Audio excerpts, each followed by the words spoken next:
Good morning students. आपकी जो BEd second year की टीचिंग प्रैक्टिस जो चल रही है उसमें हमारी चल रही है स्किल। अब स्किल में इंट्रोडक्शन स्किल हमारा हो गया था, उसके बाद है हमारी क्वेश्चनिंग स्किल। क्वेश्चनिंग स्किल यानी कि प्रश्न कौशल जो है वो है। अब इसमें आपने कंपोनेंट्स जो है कौन कौन से यूज करने हैं जो आप टीचिंग प्रैक्टिस के दौरान माइक्रो का जो लेसन बनाओगे उसके अंदर क्वेश्चनिंग स्किल में आपने कौन कौन सी चीजें जो है कंपोनेंट्स वो इसमें। अब इसमें क्या है, सबसे पहला हमारा जो क्वेश्चनिंग स्किल है उसके अंदर कंपोनेंट्स आपने सबसे पहले सिंपल, स्मॉल और क्लियर क्वेश्चन। जो टॉपिक आप ले रहे हो उसमें क्या करना है, आपने क्वेश्चन इस ढंग से करने हैं क्लास में बच्चों से कि स्मॉल हो, छोटे हो, सिंपल हो, सरल, और क्या है कि क्लियर क्वेश्चन। जैसे कि आप कोई भी टॉपिक ले रहे हो उसमें इस तरह से क्वेश्चन बच्चों से पूछे जाए जब आप उसका क्या करोगे, उसके उसमें लेसन स्टार्ट करोगे कि छोटे, सरल और स्पष्ट प्रश्न पूछे। क्योंकि क्या है कि आप ज्यादा लंबा क्वेश्चन पूछोगे तो बच्चों की समझ में नहीं आएगा। दूसरा कि छोटा हो क्वेश्चन, जैसे कि आप कोई भी टॉपिक ले रहे हो उससे रिलेटेड, सपोज करो कोई आप जैसे बॉडी का ले रहे हो तो बच्चों आप जो है फ्रूट्स है कुछ भी है वो खाते हो, इस तरह से कि उसमें उससे रिलेटेड जो टॉपिक है उसका क्वेश्चन जो है छोटा होना चाहिए। फिर वो कैसा हो, क्लियर, सिंपल होना चाहिए। कैसे कि बच्चों की समझ में आ जाए कि आप क्या पूछना चाह रहे हो। सिंपल क्वेश्चन जो है और स्पष्ट, एकदम से क्लियर हो कि जैसे ही आपने क्वेश्चन किया कि आपका नाम क्या है, ये छोटा भी हो गया जैसे, और फिर वो बच्चों की समझ में भी आ गया। इस तरह से क्या है कि आपने जो फर्स्ट जो है वो कंपोनेंट्स यूज करना है, स्मॉल, सिंपल और क्लियर क्वेश्चन। दूसरा है आपका प्रेजेंटेशन ऑफ क्वेश्चन। जो आप बच्चों के सामने प्रेजेंट कर रहे हो लेसन, वो क्या है कि वो जो लेसन का टॉपिक आपने लिया है वो कैसा हो कि प्रेजेंटेशन ऑफ क्वेश्चन। हम क्वेश्चनिंग स्किल लेके अपने दिमाग में चल रहे हैं कि मैंने बच्चों से क्या करना है कि बच्चों से क्वेश्चन पूछने हैं, और वो क्वेश्चन जो है हमारे कोई का प्रेजेंटेशन कैसा है, कैसे हम प्रेजेंट कर रहे हैं बच्चों के सामने, थोक तो नहीं गए एक एक वन बाय वन करके जैसे बच्चों से क्लास में पूछते हैं, इस तरह से क्या है कि क्वेश्चनों का जो प्रेजेंटेशन है वो कैसा हो। उसके बाद है इंकरेजमेंट, इंस्पायरेशन एंड एडमायरेशन। जब हम क्वेश्चन पूछ रहे हैं बच्चों से कि इंकरेजमेंट, बच्चों को प्रोत्साहन, जैसे मान लिया आपने कहा कि आप बताओ, एक बच्चे को लाइन में कहीं से भी खड़ा करके बच्चे से क्वेश्चन पूछा कि उसमें क्या हुआ कि आप उसमें बच्चे से जब क्वेश्चन पूछ रहे इंकरेज करो बच्चे को, शाबाश, आपने चाहे उसका उत्तर गलत भी था लेकिन फिर भी उसने बच्चे को क्या किया कि हम इंकरेज करेंगे, कि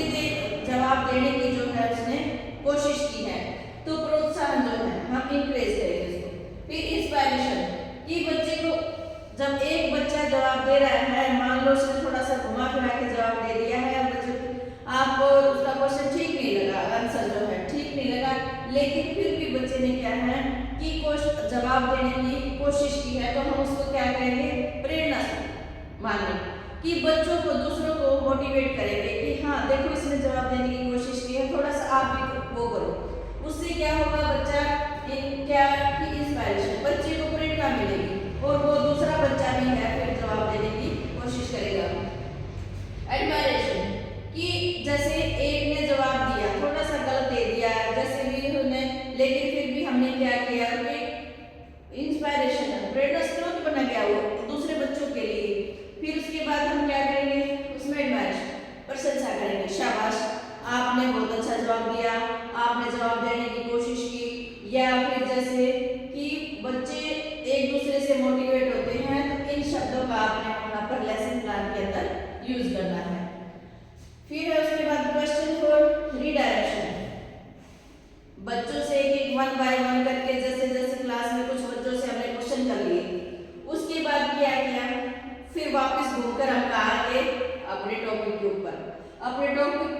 के बाद क्या करते हैं हम कि हमारा फोकस जो है रीडायरेक्शन वहीं पर आ जाते हैं जहाँ से हमारे दिमाग में जो टॉपिक सेट था कि प्रश्नों पर पुनः केंद्रित कर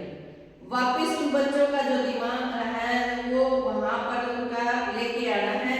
कि केंद्रीकरण हमारा फोकस कहाँ होना चाहिए हमारे टॉपिक के ऊपर होना चाहिए कि जो हमने टॉपिक डिसाइड कर रखा है कि आज ये क्लास में करवाना है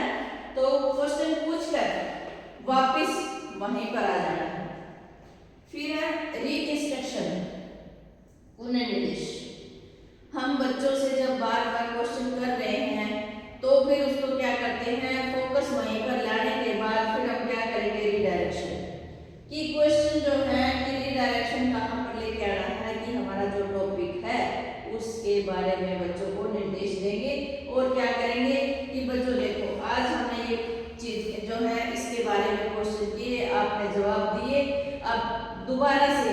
निर्देश देंगे कि अच्छे से जवाब देने की कोशिश करना। फिर है एनालिसिस एनालिसिस में क्या है कि विश्लेषण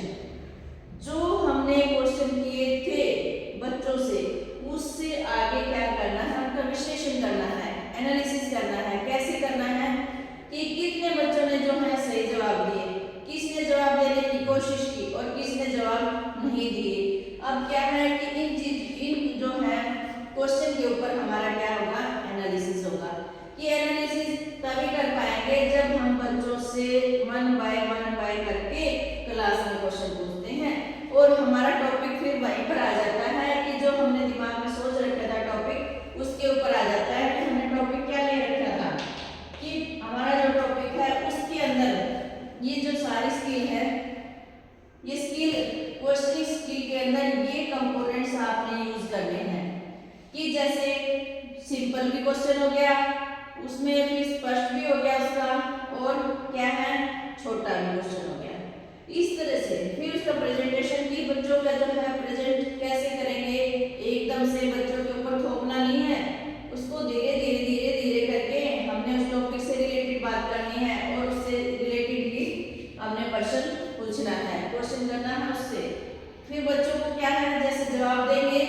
और करेंगे हाँ शाबाश आपने जवाब देने की बहुत कोशिश की। इस तरह से जो वर्ड होते हैं वो इसमें कि एडमायरेशन के हैं इंस्पायरेशन के हैं एनकरेजमेंट के हैं वो आपने लेसन के अंदर यूज करने हैं। फिर क्वेश्चन फॉर रिडायरेक्शन की हमारा जो फोकस है वो किस बात पे होना चाहिए टॉपिक के ऊपर कि हमारा टॉपिक कौन सा है हमने कहाँ लेके आना है बच्चों को उसके ऊपर केंद्रित करना चाहिए। फिर है रीइंस्ट्रक्शन पुनः निर्देश वहीं पर आ जाते हैं जहाँ से हमने क्वेश्चन शुरू किया था। इस तरह से बच्चों के सामने प्रेजेंट करोगे और फिर उनका एनालिसिस करोगे तो हमारे यहाँ पर क्या है कि क्वेश्चन स्किल कंप्लीट हो जाती है। ठीक है इस तरह से ये दिमाग में टॉपिक लेके और फिर ये कंपोनेंट्स का यूज करके आपने लेसन प्लान बनाना है। ठीक है किसी को समझ में ना आए तो पूछ लेना कि आप कोई भी